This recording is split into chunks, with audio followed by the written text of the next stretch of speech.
Сайн байцгаана уу? Одоо та 1992 оны South Central киноны товч өгүүлэмжийг сонсох болно. Өмнөд Централ 80-ад оны ихэнх үе. Залуу гэмтрэгтэн хоёрынхан гих бүлэглэлийн гишүүн Бобби Джонсон насан туршигчдийн 20 ангиас сонсогдож байгааг үзүүлснээр энэ кино эхлэх болно. Тэрээр сүүлчийн удаа гар бариад аятайхан сарлыг гээд шоронгийн хуйгийг холигтож түүнлүү шар ариг цацаад зугтав. Бобби шоронд сууж явах хугацаанд найз охин нь түүнд хүү төрүүлсэнч тэр нэрийг нь ч мэдэхгүй байв. Кэрол энэ хугацаанд нэг ч удаа түүн дээр очиагүй бол одоо өөрөө түүн дээр очие гэд залуу шийднэ. Гэтэл мансуурсан найз охин нь Жини Лэмп хэмээх энэ хавьд нь шинээр ирсэн харт амхны худалдаачны хаалгыг тогшиж байв. Энэ ганган эрийн бараа нь энэ хавийнхныг одоо хордуулж байлаа. Рэй дүүрэгт нь энэ гангстер ажиллаж байгаад дургуутсаж хүч хэрэглэн хөөж явуулахад бэлэн байсан ч бүтсэнгүй. Найз Рэй нь Боббид найз эмэгтэйгээ хянж байхыг зөвлөд Лэмп найз охиныг нь аль хэдийн ямар нэгэн хүнд зүйлд донтуулсан бололтой байна гэж хэлв. Гэхдээ Бобби анх удаа хүү Жимигээ харлаа. Гэвч түүний хувьд найз охин нь тэр 8-аач новш төр юу хийж байсныг мэдэх нь илүү сонирхолтой байлаа. Бүсгүй хийснээр харт амхны 8-аач түүнд зүгээр л мөнгө өгдөг байсан ч харин өөрөө бол хариуд нь юу ч өгдөггүй байсан гэж хэллээ. Найз охин нь Боббид мөнгө ч үгүй ямар ч дэмжлэггүй ганцаараа гин орхисон гэж буруутгаж тиймээс түүнийг одоо юунд ч буруутгах ихгүй гэв. Залуу аав хүүгээ хараад баясна. Магадгүй одоо гэр бүлийнхэн амьдрал сайн тал руугаа өөрчлөгдөх байх. Хоёрынхан бүлэглэлийнхэн дээвэр дээр цогдлорч бүлэглэлээ өргөжүүлэх тухай ярилцаж байв. Рэй бүх Лос Анжелесыг хяналтандаа авахар зорж байсан ч эхлээд өөрийн дүүргээсээ эхлэх хэрэгтэй байлаа. Хүн бүр хотын нэр хүндтэй газруудыг граффитигаар тэмдэглэх ёстой. Энэ нь хэний нутаг болохыг бусдад мэдгэхийн тулд юм. Одоо тэдний байгууллагад хэдэн зуун хүн байгаач удахгүй хэдэн мянган жаа болно. Мөн тэд бараагаа зарах ёстой боловч өөрсдөө хэрэглэхгүй. Өөр хэнийг ч нутагтаа худалдаа хийхийг зөвшөөрөхгүй. Хэрв шаарж хата бол өрсөлдөгч арга хосмны жанрлаа. Хоёрын бүлэглэлийн гол атманууд охидтойгоо Лэмпийн клуб руу орж ирцгээв. Бобби клуб руу явж байж хүүхдээ хүртэл авч явсан байлаа. Лэмп залуусыг гэр бүлээрээ яваг хараад маргаан үүсгэлгүй өрсөлдөгчтэй ширээн дөрөв. Дээрэмчид цагийг сайхан өнгөрөв. Рэй октив гэр рүү буцааж одоо ажилдаа орох цаг болсон гэж Боббид хэллээ. Тэр мөн Боббид тайвширч болохгүй. Чи хүүхдтэй хүнч гисэн юуны өмнө бас хоёрынхны нэг шүү гэж сануулв. Бобби хүүхдтэйг гэртээ босож ирэхэд Лэмп замыг нь хашиж зогсоогоод түүнийг хэдэн үг солилцъя гэж шаардав. Тэр гэхдээ Боббиг өөрийн бараагаар дайлж хордуулсан юм. Туршлагатай залуу Бобби ийм зүйл өмнө нь амталж байгаагүй юм байна гэд сүлийгээд унав. Боббигийн бие тавгуутад ирэх үед Лэмп түүнд болон хоёрын бүлэглэлтэнд занал хэлж хэрүүдэд эвтэ амьдрахыг хүсэхгүй бол олон хүн өхөн гэлээ. Хүүхдэд тэрсэн Бобби гэртээ өглөөс орж ирсэн ч Кэрос ухаангүй орон дээр хэвтэж байв. Лэмп түүнийг байнга ямар нэгэн зүйлээр хордуулсаар байгаа ажээ. Шүн хоёрынхан клуб руу зэвсэгт халдлах хийхээр шийдэж байгааг гарлаа. Баагүй хочтой эрд төмсийг дуу намсгагч болсон ашиглав. Шууд л хоёрынхноос нэг нь болсон Лэмпийн бие хамгаалагч ам алблаа. Харт амхны худалдаач Лэмп өөрөө тэдэнд баригдав. Рэй халааснаас бас нэгэн төмөс гаргаж ирээд бууны аман дууглаж түүний эмэгтэйг бударлаж байсан төлөө Лэмпээс өшөг авахыг Боббид зөвшөөрөв. Лэмп түүнийг битгий алаач гэж гуйсан ч Бобби өшөөлгүй байлаа. Хэрэг хийчихэд осмөргүй алга болох байтал эсрэгээрээ энэ хэний хийсэн хэрэг болохыг бүгдд нь мэддэхийн тулд дээрэмчид өөрсдөө тэмдгээ хан дээр зурж үлдээв. Бобби ингээд алуурчин болсон бөгөөд одоо тэр нүднийхээ доор тусгай шивээсэн тэмдэг авч бүр тэнэг үйлдэл хийлээ.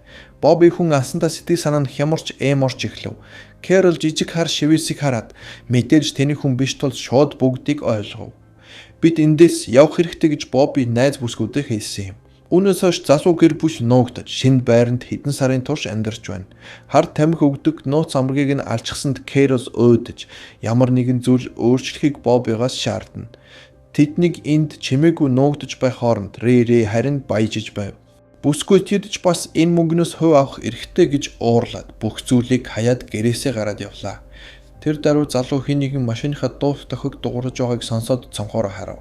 Энэ бол хоёрынх нь золбин найзууд нь шинэ дог машина түнд гайхуулахаар ирсэн нь тэр байв. Тэд Боббиг цагдаа нарыг тоосгүй тэдэнтэй хамт сархинд гарахыг ятгав. Эргэвцсэн эцэд алуурч маань дүүргээр зугаалахыг зөвшөөрч хүүхдээ аваад машин цуулаа. Найзууд нь тэр даруй годомжны бүсгүйг суулгаж түүнтэй хөвжөлдөн гэж найдаж байсан юм. Гэвч тэр бүсгүйнд бие үнэлэгч биш, харин нууц ажиллагааны цагдаа байж таарав. Тэр тэднийг хууль бус зүйл хадгалсан, эмэгтэй хүнээр оролцсон гэх үндслээр 3 сангинд баривчсан юм. Мөрдөгч Бобигийн шивээс рүү зааж энэ ямар утгатайг тэр маш сайн мэдэж байлаа. Цагдаа бүлэглэлийн 2 дахь босс Рэриийн тухай мөн Жини Лэмпггийн тухай ярихыг залуугаас шаардав. Гэвч Бобби тийм хүн байтугай нохооч дуужаагүй юм байна гэж мэлцсэн ч мөрдөгч хэргийн газраас олдсон нөхдөд төмсийг түнд үзүүллээ. Үүнээс гадна Боббигийн хурууны хийгээр дүүрэн буу мөн тэнтэнд олдсон байв. Залуу энэ үед бүх зүйл буруутаж байгааг ойлгоод хүүтэйгээ уулзахыг хүсв. Мөрдөгч хүүг нь тэрж ирээд Боббид 10 орчим жилийн яс өгнө. Тэр хүүгийнхээ анхны үгт сонсохгүй, сургуульд орохыг нь ч харахгүй гэдгийг ботлоо хэлсэн юм. Гэхдээ Бобби хамтран ажиллаж нэг хэсэг хэлвэл ялыг нь хөнгөлнө гэж амлалаа. Энэ үед кадр сожигдож 10 жил өнгөрсөн байгааг үзүүлнэ. Бобби тэр үед цагдаа нартай тохиролцоонд хүрээгүй байна. Боббигийн хүү бяцхан Жими өсөж хэдийнэ аавынхаа араас хулгайч болсон бөгөөд ирээдүйд найзуудтайгаа хоёрынхан бүлэглэлд эсгэр төлөвлөж байв. Рэй Баава хоёр томорч загварлаг хувцс өмсөн машина банк сольдог болжээ. Нэгэн өдөр Рэй найзынхаа хүүг дуудаж машинаас радио хүлээн авахч магнитофон хулгайлах ажил хийх санс болгож тэр даруй хүүд $20 дэвсгэр төгч урамшуулв. Энэ жилүүдэд Бобби харин шоронд хатуужиж булчинлаг болсон байгааг гаргана. Хоёрынхан бүлэглэлийн гишүүн Локог цагаан ахын дүүсийн бүлэглэлийн залуус дарамтлж байлаа. Тэр залуу цагаануудад 8 блок тамхины өртөө байв. Бобби харааст ахын дүүгээ өмөрч хамгаалах үед нь цагаанууд тэдэнд боолзол тавилаа. Хэрвээ хоёрынхан түүний өрийг хариуцах болж байгаа бол 8 биш, бүр 16 блок тамхи тэдэнд өгөх ёстой гэв. Локо Рэри түүнийг дүүргээс хөөсөн. Ууг нь тэр анхнаасаа бүлэглэлд байсан шүү дээ гэж Боббид гомдлоо. Тэр дүүрэгт хэвч хамгаалдаггүй. Зүгээр л өөртөө мөнгө хийдэг гэж ярьж өгсөн юм. Энэ хооронд Жими машин эвдэж хөгжим хосгаалж эхлэв. Рэри хүүд шууд л хувийг нь өгнө. Локо Боббид бүлэглэлийн толгойлогчийн тухай тэр хүүгүүдийг өөртөө ажиллуулж машины хөгжим хосгаазуулдаг тухай үргэлжлүүлэн ярив.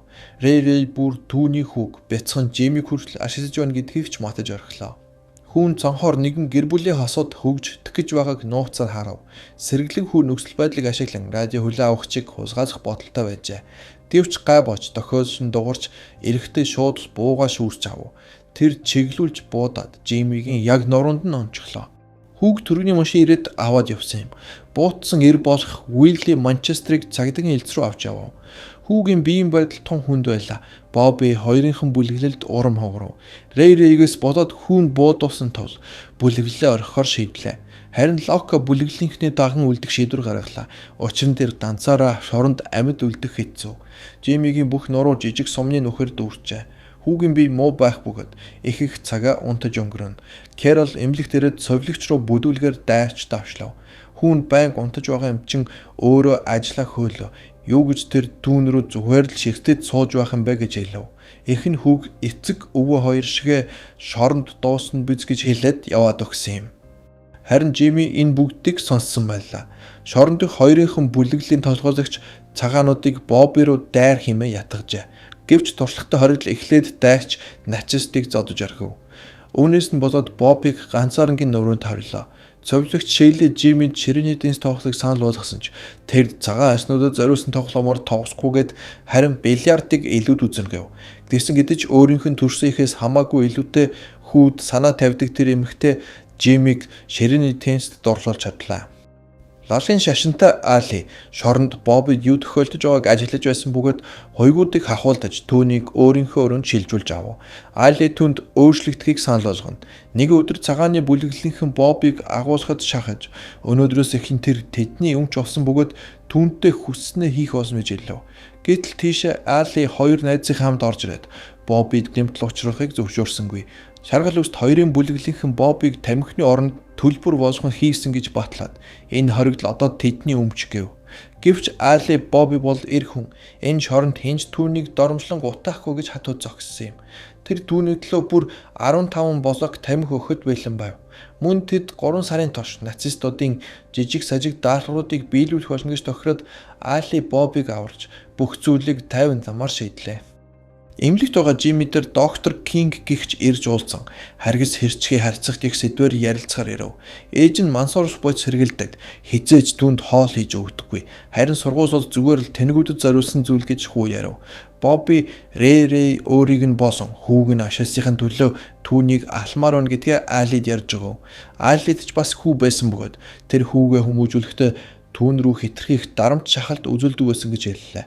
Өсвөр насны хүү үүнийг тэсвэрлэж чадалгүй гэрээсээ зугтаж муу хүмүүстэй нийлсэн байна. Удалгүй муу хүмүүс хүүг нь алсан бөгөөд Али хариуд нь тэдний 3 амийг авч үүнийхээ төлөө бүх насаараа хоригдох ял аваад энд байгаа нь энэ гэсэн юм. Али Боббид сургаал айлдаж хүүгээ эцэггүй өсөхгүй тулд энэ хүү үзэн ядалтын тойргийг таслахыг түүнээс хүсв. Бобби түнд өртөө болсон бөгөөд өөрөө өдөр бүр 2 цаг зөв ном унших байдлаар төлөх болно. Жиммиг эдгэрхэд цагдаа болсон нийгмийн ажилтнанд түүнийг авахар ирэв. Совилогч Шерли хүүг эдгэр хүмүүст идэхийг ятгалаа. Тэд түүнд шинэ амьдрал ихэхтэн туслах болно гэж хэлсэн юм. Хүү өөрт нь богино хугацаанд ч болов жинхэнэ ээжийг нь орлож чадсан тэр эмэгтэйг тэрвэхээр буцаж ирэв. Энэ өдрөөс эхлэн Жимми насан туршигчдын 20 ангид амьдрах болно. Хөвгүүд түүнийг дээрлэхийг оролдоход тэр шууд л өөрийгөө хоёрынхны бүлэглэх гэдгийг тэдэнд ойлгоход хөвгүүд бодлоо өөрчлөв. Али Боббиг сургасаар байв. Түүнийг тэнсэн сувсахаас 6 удаа татгалцсан. Учир нь Боббигийн үгс хоосон. Амьдралд хандах хандлага нь хэвээр байсан учраас шүү дээ гэж Али хэллээ. Энэ үед нацист бохир 30 авчран Боббигийн номон дээр тавьсан бөгөөд тохиролцсны дагуу Бобби түүнийг нь цэвэрлэх ёстой байв. Бобби бараг л дэлбэрэх шахсан ч энэ удаад өөрийгөө барьж чадав. Төд удалгүй түнд гим нүглийг байнга сануулж байдаг ичгүүрийн тэмдэг болсон шивээсээ арилах болов. Түүнд туссны хариуд Бобби харин өөр хин нэгнийг дайзавсан бас аврах байдлаар өөрийнх нь ачийг хариулна гэж Али хэлв. Эцэст нь 7 дугаар орж болохоор Бобби тэнсэн сувлагдаж чадлаа. Тэр 2 дахь боломжоо олж авсан нь энэ юм. Одоо тэр хүүгээ олж амь насыг нь аврах ёстой. Явхдаа Бобби маргаагаа локод бэлэглэв. Эрэхтэй гихтээ буцаж ирээд сандал дээр унтаж бүг Кэролыг олж харсан юм. Гэвч сэрсэн ч тэрээр ухаан санаанд бүрэн орсонгүй. Хүүн хаана багыг шилж чадахгүй байлаа. Гэрт нь хог новш бошон овоосон захидал дүүсэн байсанд тэр дунд нь Бобби Кэрол хоёрыг эцэг их байх эхэс нь хассан босхийг олж мэдв. Бобби шууд 20 анги руу игсэн боловч тэнд түнд маш олон зөвшөөрөл авч байж хүүтэйгээ уулзч чадна гэж хэлсэн байна. Бобби зөвхөнгөө барах үед тэд түүнийг өрөвдөж Жиммитэй уулзахыг зөвшөөрөв. Хүү эхлээд танихгүй хүнтэй үлий тэгсэн байдалтай хандлаа.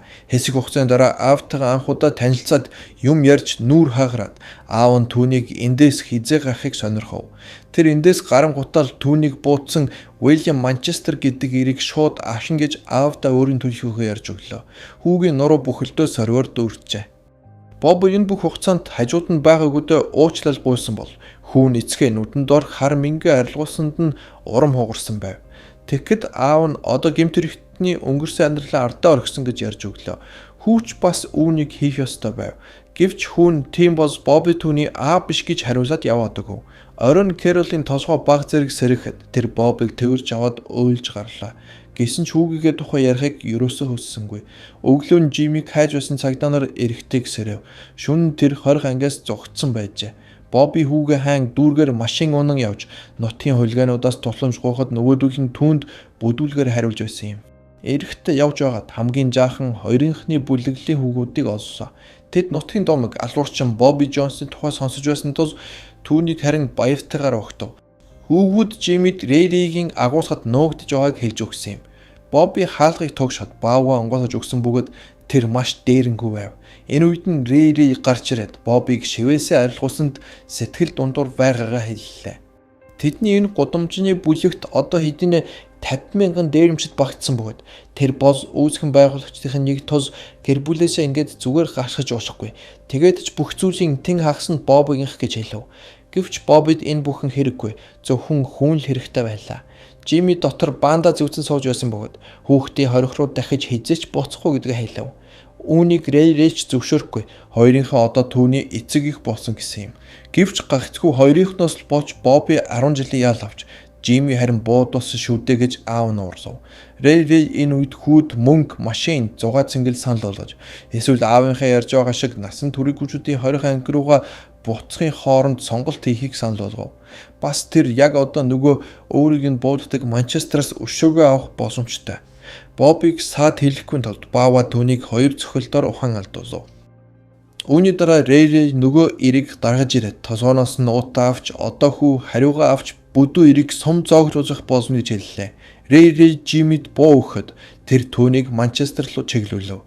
Энэ үед Бобби хурж ирээд хүүгээс сайн ботхыг гуйлаа. Рэри хүүд нүдэнд ороод дог шивэстэй болно гэж амсаад тэгээд ч үүнийг ахан дүүсгийн төлөө хийж байгаа гэж хэлв.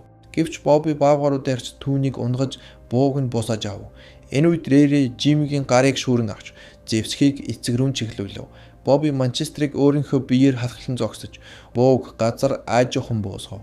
Тэр Жими тандан хэрв хүнийг цохиул шархан эдгэн, хэрв хузгаасвал хузгааснаа буцааж өгч чадна. Гэвч хэрв хүний амийг хөнөөвөл тэр хийсэн хэрэгээ хизээч засаж залруулж чадахгүй гэж хэллээ. Дахиж будах цом гэж байхгүй хэмээн хэлв. Энэ үед хүү бууга буусгалаа. Бобби Рэри тандаж хүүгийнхээ амийг аврахын тулд өөрийнхөө амийг өгөх хэрэг гарсан ч хамаагүй аварна гэж хэлв. Тэр хүүдээ өөрт нь ч Рэрит ч байгаагүй тэр зүйл босох эцэг гих зүйлийг өгөхийг хүсэж байна. Учир нь Рэри өөрөө Боббид өртөө гэж хэлсэн. Харин тэр зөвхөн өөрийнхөө хүүг л хүсэж байна гэж ярьлаа. Гэнт хэрэгтэн зэвсгээ боосгож Жимиг явуулсан. Бобби хүүдээ шүүхээр дамжуулсан түүнийг буцааж авна гэж амсаад толгооноос нь бандаг нь тайлж хаяв. Рэри Манчестерч бас явахыг зөвшөөрөв. Ингээд эцэг хүү хоёр Рэригийн агуулгаас гарч тэдний хувьд тун удахгүй шинэ амьдрал эхлэх болно гэдгийг үзүүлээд үүгээр кино тогсон. Кино таалагдсан бол заавал лайк дараад манай сувгийг subscribe дараарай.